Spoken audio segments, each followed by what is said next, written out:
टीना जी, सबसे पहले आपके पास आऊंगा, फिर राजनीतिक लोगों के पास जाऊंगा।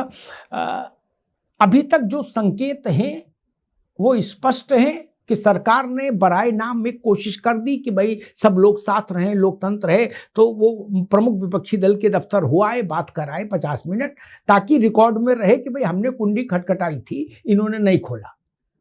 लेकिन सरकार ने अपना मैनेजमेंट पूरा कर लिया है और अभी तक के संकेत हैं कि 16 और 17 अगस्त को एक विशेष सत्र संसद का आहूत हो सकता है, जिसमें परिसीमन बिल सरकार पेश करेगी आंकड़ों का बंदोबस्त कर लेने के बाद। मुझे लगता है अभी तक जितने मुद्दे चल रहे हैं ये छोटे छोटे वो है सुतली बम, वो राजनीति का परमाणु बम होगा, उसके बाद सुतली बम का तो कोई खेल ही नहीं बचेगा। टीना जी, कैसे देख रही है इस पूरी स्थिति को? सबसे बड़ा मुद्दा जो जिससे मैं पिछले 20 वर्षों से जुड़ी हुई हूँ वो है महिला आरक्षण। हम उस प्रोटेस्ट का पार्ट रहे हैं जिसमें सुमित्रा महाजन ने सड़कों पर आज से करीब 38 साल पहले महिला आरक्षण की बात को रखा था, और उसके बाद देश की बहुत नामी महिलाएं जो पॉलिटिकल नहीं हैं, संस्थाएं चलाती हैं, और हम सभी महिलाएं जो हैं करीब करीब 17 साल से तो मैं उनके साथ इस काम में लगी हूँ। तो एक तो वो एक साइड वो है जिसको मैं चाहती हूँ कि परिसीमन हो। देखिए, परिसीमन होना इम्पोर्टेंट। टीना जी एक मिनट, टीना जी एक मिनट, मैं इसको और प्रैक्टिकल बहस बना दूं, सैद्धांतिक तो थोड़ा वैसी चीज हो जाती। महिला आरक्षण से समस्या नहीं है, परिसीमन का मतलब शास्त्रों में क्या लिखा वो भी छोड़ दीजिए। परिसीमन का रियल मतलब ये है नेता के लिए उसका खेत खराब हो जाएगा। ठीक, 20 साल लगाता है नेता, 30 साल लगाता है, वो भाजपा की योग्यता भी जानता है नेता विपक्षी। एक विधानसभा इधर से उधर लोकसभा में हो जाएगी तो पूरा खेत खराब हो जाएगा। लड़ाई उसकी है, इसलिए परिसीमन के विरोध में ये लोग हैं। टीना जी जी बिल्कुल, क्योंकि लोगों का कहना तो ये है कि भाजपा ये इसलिए कर रही है कि जो इसमें बहुत ज्यादा मलाईदार सीटें जो है वो भाजपा के उसमें रहेंगी, और भाजपा ने परिसीमन इसी तरह से प्लान किया है कि वो अगले 50 साल सत्ता से बाहर ना जाए। ये अफवाहें नहीं कह सकते, इसमें कुछ ना कुछ कहीं ना कहीं कोई आग है, धुआं है, कुछ है, इसीलिए जो विपक्ष है इसके खिलाफ है। लेकिन मेरा इसमें दूसरा मानना है। देखिए, इतने सालों से सीटें हैं, यूपी में कई ऐसी सीटें हैं जिसमें एक सांसद जो है वो करीब 400 किलोमीटर तक उसकी कॉन्स्टिट्यूएंसी फैली हुई है। दिल्ली में जितना वोटर एक एमएलए को मिलता है या एक सांसद को मिलता है, उससे 4-4 गुना वोट जो है वो यूपी में है।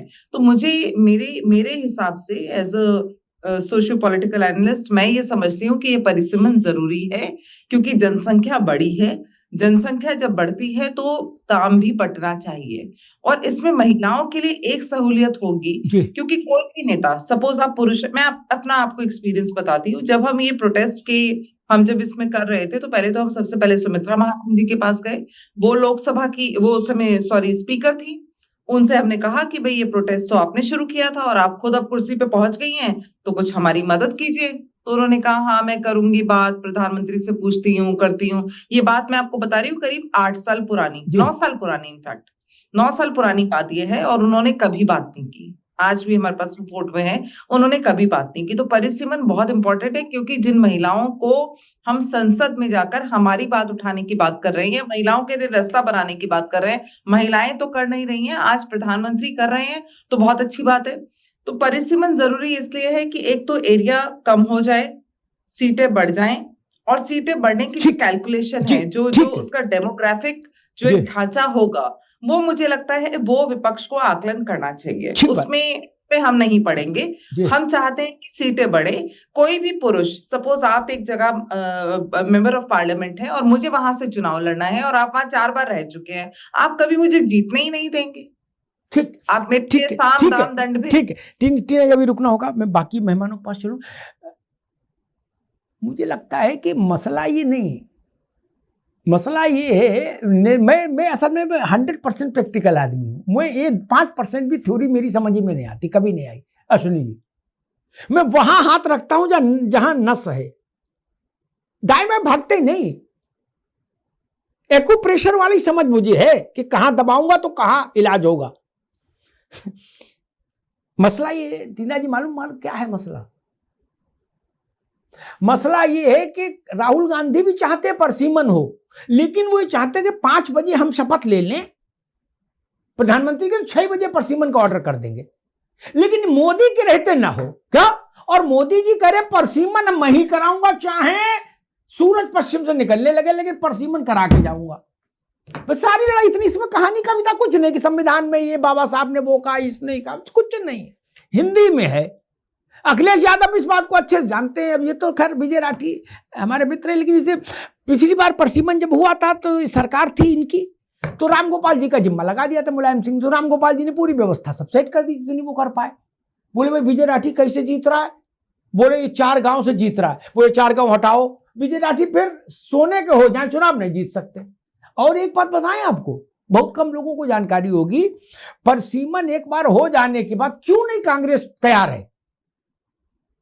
हमरी न मानो रंग रिजवा की पूछो, जिसने गुलाबी रंग दीना दुपट्टा मेरा, कपिल सिब्बल को तो मानोगे भाई, आप सबके तो वो गुरु हैं। उन्होंने कह दिया कि एक बार परसीमन हो गया फिर भाजपा कभी नहीं जाएगी, अपना अपना दफ्तर बंद करके घर चले जाना। तो इसका मतलब परसीमन में ताप कितना है ये समझ में आ गया। एक बात कह के फिर विजय भाग पहुंचाऊंगा, परसीमन हो जाने के बाद उसको सुप्रीम कोर्ट में चुनौती नहीं दी जा सकती, पॉइंट नंबर 1। परसीमन लागू हो जाने के बाद कोई असेंबली और या भारत की लोकसभा उसमें इंटरफेयर नहीं कर सकती, उसको निरस्त करने वाला कोई कानून नहीं आ सकता, राइट। इसलिए मैंने कहा वो न्यूक्लियर बम है, सुतली बम नहीं। टीना जी, न्यूक्लियर बम, और न्यूक्लियर बम चलता है फिर उसके बाद क्या बचता है। विजय राठी जी, ये सब छोटे छोटे सुतली बम हो जाएंगे कि चढ़ावा चोरी, कि चंदा चोरी, कि फलाना, कि पैलेट गन, के पैलेट गन, जब परमाणु बम चल जाएगा तो पैलेट गन कौन पूछेगा। अपनी अपनी सीट बचाना मुश्किल हो जाएगा राठी साहब।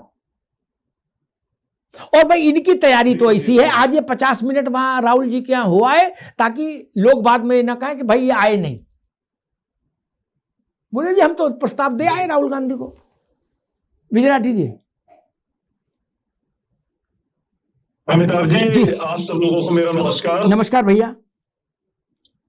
देखिए, मैं एक चीज बता दूं आप लोगों को, ये बिल्कुल सही बात बोली आपने। आप हमेशा व्यवहारिक बात करते हैं। देखिए, 2 चीजें होती हैं। जो सत्ता में बैठा रहता है वो ये चाहता है परिसीमन उसके हिसाब से हो, और जो विपक्षी पार्टी होती है वो चाहता है उसके हिसाब से हो। भाई राजनीति करने आए हैं सब लोग, और चुनाव भी जीतना चाहते हैं। चुनाव जीतने के बाद ही सरकार बनती है। मैं भी बता दूं, मैं हमारे यहाँ मेरठ में मेरठ कैंट सीट है। जब तक इसमें एक क्षेत्र आता है मोदीपुरम, जब तक वो नहीं था तो चांसेस बनते हैं दूसरी पार्टियों के जीतने के। जब से वो उसमें शामिल कर दिया परिसीमन के बाद, तो भारतीय जनता पार्टी ऐसा 1.5, 2, 2.5 लाख वोट से भी जीत जाती है। मतलब लोगों को ये लगता है कि बस उसमें वो कट दिया उसने। इसी तरीके से दूसरी सरगना है, उसमें 24 गांव एक ही जाति के उस तरीके से हैं, वो आप जानते हैं। उसमें वो एक तरफ पड़े तो अपना जीत जाता है। तो उस तरीके से तो सच्चाई है कि होता है, सब अपने हिसाब से करते हैं। लेकिन हम इसमें दूसरा पक्ष बोल रहे हैं। हम इसमें ये बोल रहे हैं कि जो वादा किया था इन लोगों ने, जो डिलिमिटेशन करना होता है, उसमें ये होता है कि एक बार आप सेंसस करा लें, और सेंसस कराने के बाद हमारी बहुत ज्यादा शर्त नहीं है कुछ।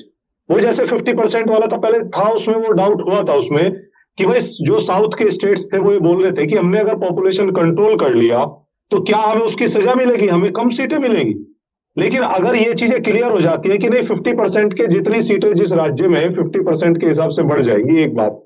लेकिन ये भी तो तय हुआ था ना पहले कि सेंसस होगा, और ये भी तय हुआ था, जो हमने कहा, इन्होंने रिजर्वेशन को बोला कि डिलिमिटेशन का एक बार हो जाए तब हम महिलाओं को रिजर्वेशन देंगे। हमने कहा कि डिलिमिटेशन का इंतजार क्यों करना आपको, मतलब आप 800 सीटें बढ़ा करके उसमें से क्यों महिलाओं को देना चाहते हो। आप अगर 543 सीटें हैं या कहीं मान लो 100 सीटें मिल रही है, उसी में से दे दो, उसमें क्या दिक्कत है। ठीक, हम तो कह रहे हैं अब इसे लागू कर दो। हम कह रहे हैं यूपी के 2027 के चुनाव से आप लागू कर दो यूपी में, हम देने को तैयार है 33%।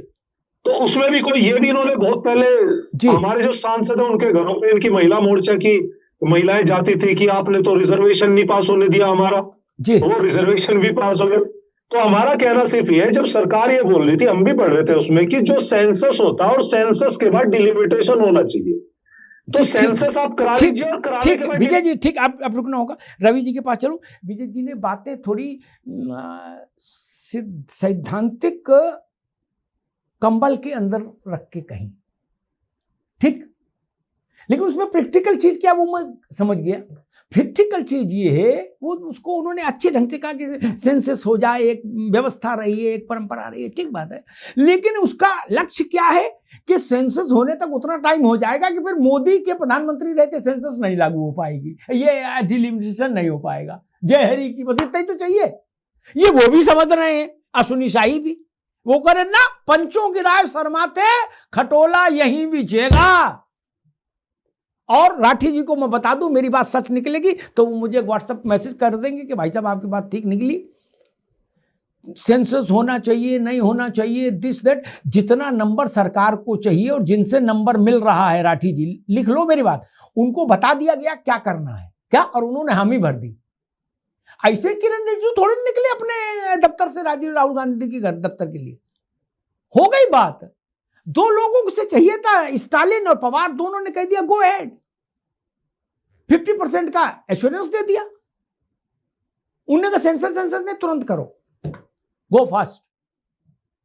इसलिए मैंने कहा अब की मामला कैड़ा है। रवि प्रताप जी, राहुल जी ने कहा पहले 2 काम कराओ, उसके बाद इसकी बात करना आके। अमित शाह का बयान कराओ, स्टेटमेंट कराओ, और अयोध्या पर चर्चा कराओ। इनने उनकी बात सुन ली, उनने उनकी बात सुन ली, चाय और बिस्कुट वगैरह ले लिया है, और अपने अपने दफ्तर में आके बोले ठीक है हम आपको बताएंगे, उन्हें हम आपको बताएंगे, नमस्ते सदा वत्सले। वो भी गए थे खाना पूर्ति करने, उनने भी खाना पूर्ति कर दी, बात खत्म हो गई। सरकार को जो करना है सरकार को पता है, और विपक्ष को जो करना है विपक्ष को पता है। रवि जी कैसे देख रहे हैं? मेरी पत्रकारीय समझ कहती है कि परिसीमन विधेयक इसी अगस्त के महीने में कानून बन जाएगा। इस कोशिश सरकार की है, चाहे उसमें कितना भी हाय तौबा मचे, सदन के भीतर सदन के बाहर, फिर भी। रवि जी देखिए, इस अगस्त में परिसीमन विधेयक कानून बन जाएगा नहीं बनेगा ये तो भविष्य के गर्भ में है जी, लेकिन हम इसे उस तरह से नहीं बनने देंगे जिस तरीके से 2022 में उधमपुर का कर दिया परिसीमन इन्होंने, और काजीरंगा का किया। काजीरंगा 430 स्क्वायर किलोमीटर में है और उधमपुर 20,000 स्क्वायर किलोमीटर में, अपनी टीना बहन से कहना चाहता हूँ, और 2022 में किया। यूपी का रॉबर्टगंज 250 स्क्वायर किलोमीटर में, और दूसरा कोई नहीं। ये सिर्फ वो चाहते हैं कि जहां इनके मतदाता हैं वो एन केन प्रकारेण इनकी सीमा के अंदर आ जाएं, और जो राज्य में हमेशा के लिए सत्ता में कायम करे उतनी सीटें सुरक्षित कर दी जाएं, और कुछ सीटें हमको दे दी जाएं जो हम हमेशा जीते रहे, लेकिन ये उतनी सीटें जरूर जीतते रहे, ये सत्ता से बाहर न निकले। केवल परिसीमन का इतना बस इनका प्रयास है, और ये पूरा प्रयास इसमें का अगर ये सफल हो गए तो 2050 नहीं, अरे 2100 तक ये नहीं जाने वाले हैं, क्योंकि ये तो कैसा कर ऐसा व्यवस्था करके चल रहे हैं। लेकिन ये जान लीजिए अमिताभ जी, निश्चित रूप से हम देश की जनता को बताएंगे कि आप अगर दूरी का मापदंड रखते हैं तो 2022 में जो जितेंद्र सिंह के लिए 20,000 स्क्वायर जनता को बताने से कुछ नहीं होगा। अब जनता से तो 29 में मुलाकात करोगे जाके, वहां क्या बताने से होगा? परिसीमन अभी लागू हो जाएगा, जनता को बताते रहो आप। इतना आसान नहीं है जितना ये काम कर रहे हैं, काम हम भी कर रहे हैं। हम देखते हैं कि कौन अपने काम में सफल हो पाता है। प्रयास तो हम भी कर रहे हैं, प्रयास ये भी कर रहे हैं, जो सफल हो जाएगा, जो जीता वही सिकंदर। लेकिन इतनी आसानी से, बड़ा कठिन है डगर पनघट का, इतनी आसानी से हम राधा को पनघट तक नहीं जाने देंगे, ये जान लीजिए। ठीक, दूसरी बात ठीक जी, ये बताइए कि मेरी बहन कह रही थी कि हम चाहते हैं कि आरक्षण हो जाए, जी, हम कहते हैं कि आरक्षण कल ले आइए और मौजूदा व्यवस्था में ले आइए, हम आपका समर्थन करते हैं। हमने तो 2022 में उत्तर प्रदेश में 40% महिलाओं को टिकट दिया था। आपके समर्थन की जरूरत नहीं है ना भारतीय जनता पार्टी को, एनडीए को आपके समर्थन की जरूरत नहीं है। उनके पास नंबर्स पूरे हो रहे हैं, उनके नंबर पूरे हो रहे हैं, वो अपने नंबरों पर कर रहे हैं। तो मुझे लगता है कि आपके समर्थन की तो बात ही नहीं है, आप हल्ला मचा सकते हैं। नहीं है टीना जी, जालिमो अपनी किस्मत पे नाजा न कर, दौर बदलेगा, ये की बात है। क्या बात है? ये जो सोच रहे हैं, कह रहे हैं इसमें सफल नहीं होने वाले। एक तो विशेष सत्र ले आए थे अप्रैल में टीना जी, सफल नहीं हो पाए। लेकिन ये नहीं, वो ठीक है। मैन प्रपोजेस गॉड मैं डिस्पोजेस। मेरा देखिए मेरा विजय जी, मेरा आपसे सीधा सवाल है, अगर दोनों हाउसेस के नंबर, जो कि मुझे लगता है कि एनडीए के पास पूरे हो जाएंगे, तभी उन्होंने नहीं विशेष सत्र होंगे, प्लान किया है, और ये अमिताभ नहीं होंगे। अग्निहोत्री अभी जी की अभी खोजी बहुत लोगों ने पत्रकारिता है कि अपने उनको ठीक ये है मालूम विजय है जी कि रुकना होगा, सॉरी रवि जी रुकना होगा, टीना जी रुकना होगा, मैं अश्विनी जी के पास चलूं। लेकिन एक बात कह दूं, कांग्रेस भी समझदार है, मैं ऐसा नहीं कहूंगा कि रवि जी को पता नहीं, लेकिन वो जिस पार्टी के प्रवक्ता हैं उनकी व्यवस्था है कि उनको वही कहना है कि ऐसा नहीं होगा, राधा नहीं नाचेगी, न नौमन तिल होगा, ओके। बट मैं उनको सिर्फ एक अंक गणित बता दूं, व्याख्या अपने अपने ढंग से करो। 17 अप्रैल को जो विधेयक गिरा था, उससे आज, कल नहीं आज, इस वक्त तक 5:27 तक गंगा में बहुत पानी बह गया, तृणमूल छिन्न भिन्न हो गई, दुकान लुट गई, झंडा चला गया, डंडा चला गया, खाते तक सीज हो गए, सरकार छोड़ो, ठीक, उनके यहां पार्षद तक नहीं बचा, सांसद तो छोड़ो। एक, उद्धव ठाकरे बर्बाद हो गए, तबाह हो गए, इस दिल के टुकड़े हजार हुए, कोई यहां गिरा कोई वहां गिरा, हो गए। तब स्टालिन आपके इंडिया अलायंस के प्रमुख कार्यकर्ता धर्ताओं में थे, स्टालिन ने कह दिया मैं कांग्रेस को चिमटे से नहीं छूऊंगा, उंगली छोड़ो, चिमटे से भी नहीं छूऊंगा, जहां कांग्रेस उसके खिलाफ हम, बात खत्म हो गई। उसने उनको ओके बोल दिया, बोले ठीक है मोदी जी गो अहेड। यही बात पवार साहब ने कह दी, भैया हमारा ख्याल रखो, बिटिया के लिए भविष्य में कोई दिक्कत ना आए, ये कहीं एडजस्ट हो जाए, बाकी आप मालिक को। जब इतना हो गया तब इन बात का क्या मतलब है कि हम होने नहीं देंगे? अरे महाराज कहां नहीं होने, आप वॉकआउट कर सकते, बस वही है। तानाशाही नहीं चलेगी, नहीं चलेगी, ये कहते हुए संसद से बाहर चले जाइए, वो वोट करा के प्रस्ताव पारित करा देंगे। ऐसा मैंने देखा इसी देश में, मैंने देखा हाउस में, जब लोगों ने कहा कि गलतफहमी में है मोदी और शाह, 370 पारित नहीं हो पाएगी, और पारित हुआ तो कश्मीर पाकिस्तान मिल जाएगा, पूरे देश में खून की नदियां बह जाएंगी। और गन्ने के रस की नदी भी नहीं बही, खून की नदियां बह जाएंगी। झुट्टे। क्या हुआ? आज वही दिन है, इसीलिए मैं 370 को उल्लेख किया। आज के दिन 370 एबॉलिश हुई थी। बता दो कहीं कुत्ता तक मरा नहीं ना। तब भी लोगों ने हाउस में भी कहा था कि मोदी जी कश्मीर में झंडा उठाने वाला नहीं मिलेगा भारत का। वहां तो लाल चौक पे तिरंगा फहरा रहा है पूरे ठाट से, क्या छोटे छोटे बच्चे जाके रील बना रहे हैं वहां। कांग्रेस के लोग कही रहे थे कि पूरे देश में आग लग जाएगी, कहीं आग नहीं लगी। होना तो हो गया, कहां आग लगी? इसीलिए अब की ये तैयारी से आए हैं भैया, ये दूध के जले हैं, ये छाछ भी फूक फूक के पी रहे हैं। आपको याद नहीं 18 अप्रैल को क्या कहा था प्रधानमंत्री ने कि हम वापस नहीं जा रहे, आज नंबर नहीं, कल नंबर नहीं था हमारे पास, हम दोबारा आएंगे, संख्या लेकर आएंगे इसी सदन में, बोले थे ना। संख्या जुटा ली है, अब तारीख का मुहूर्त निकलना है।